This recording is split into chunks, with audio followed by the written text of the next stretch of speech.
Assalamu alaikum dear students, myself Mohammad Iqbal Nodi again with new video. और आज जो हम टॉपिक डिस्कस करने जा रहे हैं वो बहुत ही इंपॉर्टेंट टॉपिक है, क्योंकि ये वो टॉपिक है जिसमें से मेडिकल एंट्री टेस्ट के लिए क्वेश्चन निकाले जाते हैं। लास्ट टाइम हमने पढ़ा था सेल के डिफरेंट पार्ट्स पढ़े थे, सेल वॉल की बात की थी, न्यूक्लियस के बारे में डिस्कशन की थी और सेल मेम्ब्रेन के बारे में हमने डिस्कस किया था। तो आज जो हम चीज पढ़ने जा रहे हैं वो सेल का बेसिकली एक पार्ट है, सेल का एक टुकड़ा है, जिसे हम हिस्सा भी कह सकते हैं। सेल का एक हिस्सा है जिसे हम डिस्कस करने जा रहे हैं। सेल क्या होता है? सेल एक बेसिक यूनिट ऑफ लाइफ होता है, cell structural unit of life होता है, सेल एक माइक्रोस्कोपिक सब यूनिट या ऐसे कह सकते हैं बिल्डिंग ब्लॉक ऑफ लाइफ होता है। अगर हम सेल को माइक्रोस्कोप के अंदर रखकर देखेंगे तो बज़ाहिर सेल तो एक माइक्रोस्कोपिक बॉडी है। हमें ये लगता है कि सेल खुद ही एक मतलब कोई भी एक यूनिट है, उसके अंदर कोई पार्ट नहीं होगा। लेकिन अगर सेल को इलेक्ट्रॉन माइक्रोस्कोप के अंदर या किसी भी अच्छी क्वालिटी के माइक्रोस्कोप के अंदर रख के देखेंगे तो उसके अंदर बहुत सारे पार्ट्स होते हैं। एक उन पार्ट्स में से आज हम डिस्कस करने जा रहे हैं। अगर फॉर सपोज ये देखें, आपके सामने एक सेल की फिगर है। सेल के आउटर साइड पे जो मेम्ब्रेन होती है, लिविंग मेम्ब्रेन होती है, जिसे हम सेल मेम्ब्रेन कहते हैं, जो पिछले लेक्चर में हमने डिस्कस की थी। अच्छा, सेंट्रल पार्ट होता है जो जिसे हम ब्रेन ऑफ द सेल कहते हैं, controlling part of the cell कहते हैं, जो सेल को कंट्रोल करता है। अच्छा, यहाँ पर देखिए सेल जो मेम्ब्रेन है, यहाँ इस सेल मेम्ब्रेन से लेकर इस न्यूक्लियस यानी न्यूक्लियर मेम्ब्रेन के दरमियान ये जो ब्लैक मैंने एरो दिया है, ब्लैक मार्कर का, ये जो पार्ट है यानी ये सेल मेम्ब्रेन है और ये न्यूक्लियर मेम्ब्रेन है, इन दोनों के दरमियान ये जो पार्ट नजर आ रहा है, इस पूरे पार्ट को, इस पूरे रीजन को, इस पूरे हिस्से को हम कहते हैं साइटोप्लाज्म, या इसे अदर वर्ड्स में हम सार्कोप्लाज्म भी कह सकते हैं। अगर आपके सामने एक मसल सेल है तो मसल सेल के अंदर साइटोप्लाज्म को सार्कोप्लाज्म भी कह सकते हैं। तो ये वो हिस्सा है जो सेल मेम्ब्रेन से लेकर सेल न्यूक्लियस की न्यूक्लियर मेम्ब्रेन के दरमियान यानी न्यूक्लियर मेम्ब्रेन और सेल मेम्ब्रेन के दरमियान जो सेल का पार्ट है, सबसे बड़ा पार्ट है, उस पार्ट को हम कहते हैं साइटोप्लाज्म। तो आइए यहाँ पर डिफाइन करते हैं साइटोप्लाज्म को कि बेटा जहां पर देखें द पार्ट ऑफ सेल, ये एक सेल का पार्ट है, बिल्कुल एक सेल का पार्ट है। जैसे सेल मेम्ब्रेन एक पार्ट है, जैसे सेल वॉल एक पार्ट है, जैसे न्यूक्लियस पार्ट है, तो ऐसे साइटोप्लाज्म भी एक सेल का कंटेंट है, पार्ट है। The part of cell between cell membrane, जो सेल मेम्ब्रेन से लेकर एंड न्यूक्लियर मेम्ब्रेन और न्यूक्लियर मेम्ब्रेन के दरमियान जो पार्ट होता है। न्यूक्लियस के बाहर की जो मेम्ब्रेन होती है उसे हम न्यूक्लियर मेम्ब्रेन कहते हैं, और उस न्यूक्लियर मेम्ब्रेन से लेकर बाहर की मेम्ब्रेन यानी सेल मेम्ब्रेन, इन दोनों के बीच में जो पार्ट है उस पार्ट को हम कहते हैं cytoplasm. That particular part is called as cytoplasm. या इसे हम अदर वर्ड्स में डिफाइन कर सकते हैं कि ये एक पार्ट है जिसे हम सेमी लिक्विड कहते हैं। एक चीज होती है लिक्विड, एक चीज होती है जो कंप्लीटली लिक्विड होती है। अगर वो लिक्विड नहीं होगी, अगर सपोज लिक्विड के अंदर वो कंप्लीटली कोई चीज लिक्विड नहीं है, उसके अंदर थोड़ी बहुत सॉलिड के पार्टिकल्स भी हैं थोड़े बहुत, तो ऐसा कहें कि लिक्विड कंप्लीटली जो चीज नहीं है तो उसे हम कहते हैं सेमी लिक्विड। तो साइटोप्लाज्म एक ऐसा हिस्सा है जो सेमी लिक्विड है। Semi liquid and living part है। यानी अगर हम सेल की बात करें तो सेल के अंदर एक पार्ट होता है जो नॉन लिविंग होता है, जैसे हम सेल वॉल कहते हैं। तो सेल वॉल की नेचर नॉन लिविंग है, सेल मेम्ब्रेन की नेचर लिविंग है, और साइटोप्लाज्म की जो नेचर है वो लिविंग है। तो ये लिविंग पार्ट होता है, सेमी लिक्विड है, in entire cell, complete cell के अंदर प्रेजेंट होता है, तो इस पार्ट को हम कहेंगे cytoplasm. The semi liquid and living part in entire cell, this is called as cytoplasm. अच्छा, दूसरी बात यह है कि क्या साइटोप्लाज्म हर किस्म के सेल के अंदर प्रेजेंट होता है? सेल तो बहुत सारे टाइप्स हैं। एक सेल होता है प्रोकैरियोटिक, दूसरे सेल होते हैं eukaryotic, somatic cell, germ cell, तो कई सारे सेल्स के टाइप्स होते हैं। तो यहाँ पर यह बात है कि साइटोप्लाज्म की जो प्रेजेंस है वो ऑल टाइप ऑफ सेल के अंदर होती है। कोई भी किसी भी किस्म का छोटा या बड़ा सेल या सिंपल सेल हो या कॉम्प्लेक्स सेल हो, अगर कोई सेल सिंपल लाइफ से बिलोंग करता हो या कॉम्प्लेक्स लाइफ से बिलोंग करता हो, यूनिसेलुलर का हो या मल्टी सेलुलर का हो, हर किस्म के सेल के अंदर ये साइटोप्लाज्म पार्ट प्रेजेंट होता है। अच्छा, दूसरी बात ये है कि साइटोप्लाज्म एक लिविंग पार्ट है। अच्छा, साइटोप्लाज्म क्या करता है? 24 आवर एक कंटिन्यूस मूवमेंट में रहता है, एक जगह से दूसरी जगह तक ये मूव करता रहता है, पूरे सेल के अंदर ये मूवमेंट करता रहता है और मटेरियल्स की सप्लाई करता है। क्योंकि लिविंग पार्ट है और सेल की ज्यादातर जो सेलुलर एक्टिविटीज होती हैं वो सारी साइटोप्लाज्म के अंदर होती हैं, तो इसलिए साइटोप्लाज्म होता है, यहाँ पर आप फिगर देख सकते हैं, साइटोप्लाज्म एक कंटिन्यूअसली स्ट्रीमिंग में रहता है, कंटिन्यूअस मूवमेंट में रहता है। तो मूवमेंट इन साइटोप्लाज्म, कई बार दफा ये क्वेश्चन पूछा जा सकता है। तो मूवमेंट इन साइटोप्लाज्म जो होती है, मूवमेंट इन साइटोप्लाज्म जो होती है, ये कंटिन्यूअस 24 आवर्स मूवमेंट होती रहती है। इस मूवमेंट को कहते हैं द साइटोप्लाज्मिक या cytoplasm remains in continuous streaming और मूवमेंट। कंटिन्यूअस एक स्ट्रीमिंग या मूवमेंट में रहता है। इस पर्टिकुलर मूवमेंट को हम नाम देते हैं जो साइटोप्लाज्म के अंदर हो रही है, तो इस मूवमेंट को हम कहेंगे साइक्लोसिस। ऐसी मूवमेंट जो साइटोप्लाज्म के अंदर होती है, तो that particular movement is called as cyclosis. अच्छा, दूसरी बात ये है कि बहुत दफा ये क्वेश्चन पूछा जा सकता है कि साइटोप्लाज्म की नेचर क्या है, नेचर में क्या है, वो सॉलिड है, लिक्विड है, लिविंग है, नॉन लिविंग है। तो यहाँ पर आपको साइटोप्लाज्म की नेचर के बारे में पता होना चाहिए कि साइटोप्लाज्म लिविंग इन नेचर है, यानी सेल का वो हिस्सा है जो लिविंग इन नेचर है। लाइक सेल मेम्ब्रेन भी लिविंग है, न्यूक्लियस भी लिविंग है। तो इसी तरह साइटोप्लाज्म भी एक लिविंग पार्ट होता है। ये है साइटोप्लाज्म की नेचर। और बाकी जो सेल वॉल होता है वो नॉन लिविंग पार्ट होता है। अच्छा, उसके बाद यहाँ पर आप देखें, अगर साइटोप्लाज्म, अच्छा कुछ ऐसे सेल होते हैं, खासतौर पे हम एमोबा की बात करें या छोटे सेल्स होते हैं, तो सेल साइटोप्लाज्म यानी छोटे सेल्स होते हैं, उनके अंदर जो साइटोप्लाज्म होता है उनके दो हिस्से होते हैं। ज्यादातर जो हिस्से होते हैं, सपोज करिए पूरा एक साइटोप्लाज्म है, ये यहाँ पर न्यूक्लियस दिखाई दे रहा है, दिस इज द न्यूक्लियस, यहाँ पर न्यूक्लियस है और ये आपकी सेल मेम्ब्रेन है।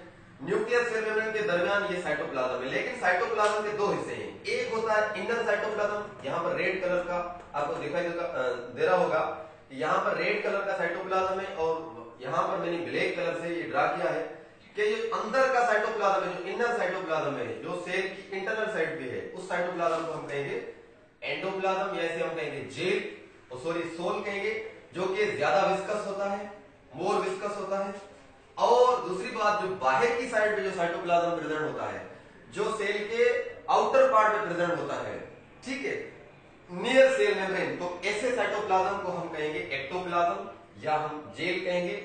ये विस्कस तो होता है लेकिन लेस विस्कस होता है, यानी इसकी विस्कोसिटी जो होती है एज कंपेयर्ड टू एंडोप्लाज्म कम होती है। अच्छा, तो यहां पर मैंने लिखा है outer part of cytoplasm is called as ectoplasm. Cytoplasm का जो बाहर का पार्ट है उसे हम एक्टोप्लाज्म कहते हैं, और जो साइटोप्लाज्म का इंटरनल पार्ट है, साइटोप्लाज्म का अंदरूनी जो पार्ट है, उस पार्ट को हम कहेंगे एंडोप्लाज्म। अच्छा, यहां पर बात याद रखें कि एक्टोप्लाज्म और endoplasm, ectoplasm and endoplasm are colloidal in nature. अब यहां पर एक टर्म यूज हुआ है कोलाइडल, यहां पर ये एमसीक्यू बन सकता है कि साइटोप्लाज्म के दो पार्ट्स हैं, एक्टोप्लाज्म और एंडोप्लाज्म, ये कोलाइडल है या नॉन कोलाइडल है। कोलाइडल वर्ड का मतलब है कि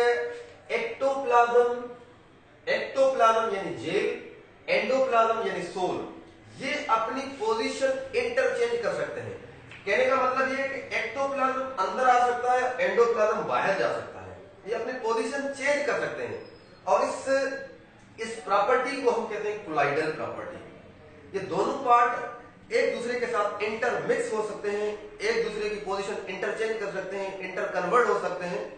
तो इसलिए हम कहते हैं ectoplasm and endoplasm are colloidal in nature. और इस बात पे एक थ्योरी भी आई है जिसे हम सोल जेल इंटरकन्वर्जन थ्योरी भी कह सकते हैं। वो थ्योरी हम किसी दूसरे वीडियो में डिस्कस करेंगे। अच्छा, उसके बाद यहाँ पर एक हेडिंग है जिसमें लिखा है कि इंटरनल कंटेंट ऑफ साइटोप्लाज्म, यानी साइटोप्लाज्म के अंदर देखेंगे, साइटोप्लाज्म के अंदर जो कंटेंट है वो क्या है। अच्छा, यहाँ पर मैंने एक साइटोप्लाज्म ड्रा किया है, ये साइटोप्लाज्म सेल का साइटोप्लाज्म न्यूक्लियस है और बाकी जो हिस्सा है ये साइटोप्लाज्म है। साइटोप्लाज्म के अंदर तीन टाइप के मटेरियल्स होते हैं। एक तो साइटोप्लाज्म के अंदर 3D प्रोटीन्स होते हैं, 3D प्रोटीन्स होते हैं, यानी थ्री डायमेंशनल प्रोटीन होते हैं, जिसे हम टर्शरी प्रोटीन कहते हैं। तो ये टर्शरी प्रोटीन क्या करते हैं, सेल साइटोप्लाज्म को या पूरे सेल को सपोर्ट करते हैं, एक स्केलेटन प्रोवाइड करते हैं। ये तो 3D प्रोटीन साइटोप्लाज्म के अंदर होते हैं, इन्हें हम कहते हैं साइटोस्केलेटन, जो सेल के लिए एक साइटोस्केलेटन की तरह या स्केलेटन की तरह, सपोर्टिंग स्ट्रक्चर की तरह वर्क करता है। और दूसरी जो चीज है साइटोप्लाज्म के अंदर, वो होते हैं सेमी फ्लूइड या साइटोसोल या सेल सॉल्यूशन, इसके अंदर मॉलिक्यूल्स होते हैं। एक तो साइटोप्लाज्म के अंदर प्रोटीन्स होते हैं जो साइटोस्केलेटन के तौर पे काम करते हैं, यानी सपोर्ट करते हैं।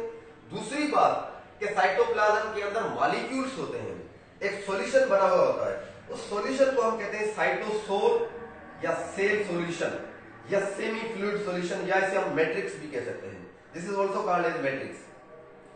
तो यहां पर जो सेल सॉल्यूशन है साइटोप्लाज्म के अंदर, उस सॉल्यूशन के अंदर प्रोटीन्स होते हैं, शुगर होती है, fats, salt, minerals, electrolytes, vitamins etcetera etcetera, ये सारी चीजें इस सेल सॉल्यूशन के अंदर पाई जाती हैं। और जो तीसरी चीज है, साइटोप्लाज्म के अंदर छोटे छोटे ऑर्गेनेल्स होते हैं, छोटी छोटी बॉडीज होती हैं, ग्रेन्यूल्स होते हैं, जो साइटोप्लाज्म का फंक्शन करते हैं, फंक्शनिंग पार्ट्स होते हैं। तो इन पार्ट्स को हम कहते हैं साइटोप्लाज्मिक ऑर्गेनेल्स, जो साइटोप्लाज्म के अंदर फंक्शन प्रोसीड करते हैं। ठीक, तो हम बात कर रहे थे साइटोप्लाज्म के अंदर कुछ ऑर्गेनेल्स होते हैं जो साइटोप्लाज्म का फंक्शन करते हैं। तो इन ऑर्गेनेल्स को कहते हैं साइटोप्लाज्मिक ऑर्गेनेल्स या साइटोप्लाज्मिक बॉडीज कहते हैं, जो साइटोप्लाज्म के जो अंदर फंक्शंस होते हैं उन सब को प्रोसीड करते हैं। अच्छा, ये जो ऑर्गेनेल्स होते हैं, कुछ ऐसे ऑर्गेनेल होते हैं जो मेम्ब्रेन के अंदर बाउंडेड होते हैं, ऐसे इस तरीके से मेम्ब्रेन के अंदर बाउंडेड होते हैं, और दूसरे जो ऑर्गेनेल होते हैं जो मेम्ब्रेन के अंदर बाउंडेड नहीं होते, यानी नेकेड बॉडीज होती है। तो जो मेम्ब्रेन के अंदर बाउंडेड ऑर्गेनेल्स होते हैं उन्हें हम कहते हैं मेम्ब्रेन बाउंडेड ऑर्गेनेल्स, जिसमें आपका आता है पहला part Golgi body, mitochondria, plastid, lysosome, vacuole, endoplasmic reticulum. ये साइटोप्लाज्मिक ऑर्गेनेल वो हैं जो मेम्ब्रेन के अंदर बाउंडेड होते हैं, और इन्हें हम कहते हैं मेम्ब्रेन बाउंडेड, और ये बड़े ऑर्गेनेल्स होते हैं। और ऑन द अदर साइड दूसरे जो ऑर्गेनेल्स होते हैं जिनके बाहर कोई भी किसी भी किस्म की मेम्ब्रेन नहीं होती, नेकेड बॉडीज होती हैं, विदाउट मेम्ब्रेन बाउंडेड होती हैं, तो उन ऑर्गेनेल्स को हम कहेंगे non membrane bounded cytoplasmic organelle, जिसमें से आपके राइबोसोम, पैराक्सीसोम, ग्लाइक्सिसोम, सेंट्रियोल, ये सारे स्ट्रक्चर्स क्या हैं, गोल्जी बॉडी किसे कहते हैं, माइटोकॉन्ड्रिया किसे कहते हैं, राइबोसोम क्या है, तो कंफ्यूज होने की जरूरत नहीं है। नेक्स्ट कमिंग लेक्चर में इंशाल्लाह इन सारी बॉडीज को एक एक करके हम डीपली डिस्कस करेंगे और इन सारे ऑर्गेनेल्स के फंक्शन भी पढ़ेंगे। अच्छा, उसके बाद लास्ट चीज है कि साइटोप्लाज्म का फंक्शन क्या है।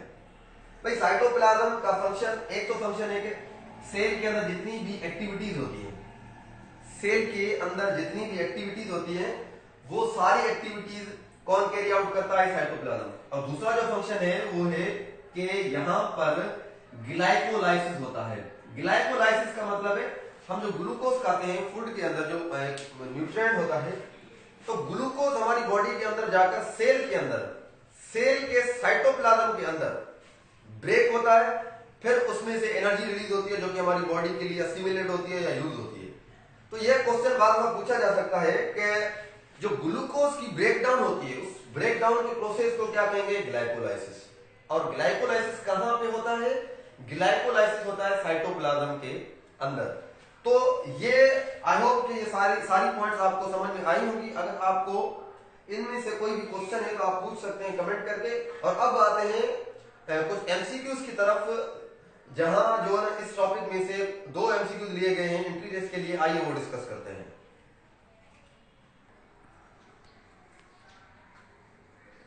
तो हम बात कर रहे थे एमसीक्यूज के पहला जो एमसीक्यू लिया गया है 2002 के अंदर डीएमसी, ये डीएमसी टेस्ट होती है डाउ मेडिकल कॉलेज की।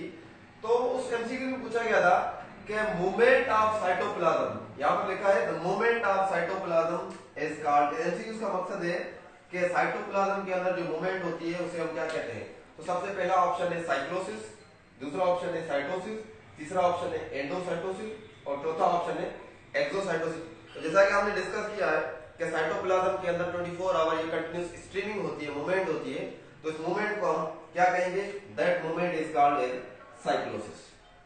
और जो दूसरा एमसीक्यू लिया गया था 2012 के अंदर एलएमसी भी टेस्ट होती है मेडिकल यूनिवर्सिटी की, जैसे हम कहते हैं लैकअप मेडिकल यूनिवर्सिटी, ये लैकअप मेडिकल कॉलेज एमसीक्यू था, जिसमें लिखा गया था कि glycolysis takes place in. MCQ का मतलब है कि ग्लाइकोलाइसिस जो प्रोसेस होता है, ग्लूकोज की ब्रेकडाउन होती है पायरुविक एसिड में, वो सेल के कौन से हिस्से में होती है। तो पहला ऑप्शन है न्यूक्लियस, दूसरा ऑप्शन सेल मेम्ब्रेन, तीसरा ऑप्शन सेल वॉल और ऑप्शन नंबर जो डी है वो है साइटोप्लाज्म। तो आपको पता है कि जो ग्लाइकोलाइसिस होती है वो साइटोप्लाज्म के अंदर होती है। और ये ग्लाइकोलाइसिस जो होता है ये यूनिवर्सली हार्वेस्टिंग प्रोसेस होता है, यानी हर किस्म के ऑर्गेनिज्म के अंदर होता है, चाहे प्रोकैरियोटिक हो या यूकैरियोटिक के अंदर, सब किस्म के ऑर्गेनिज्म के अंदर ये ग्लाइकोलाइसिस प्रोसेस होता है। और ग्लाइकोलाइसिस प्रोसेस की जो लोकेशन है जिस पार्ट के अंदर होता है वो होता है साइटोप्लाज्म। आई होप कि ये सारा लेक्चर आपको समझ में आया होगा। अगर कोई भी क्वेश्चन है तो आप पूछ सकते हैं कमेंट करके, और इस दुआ के साथ कि अल्लाह आपको खुश रखे और पढ़ें, मेहनत करें और अपनी जिंदगी में कामयाबी हासिल करें। अल्लाह हाफिज।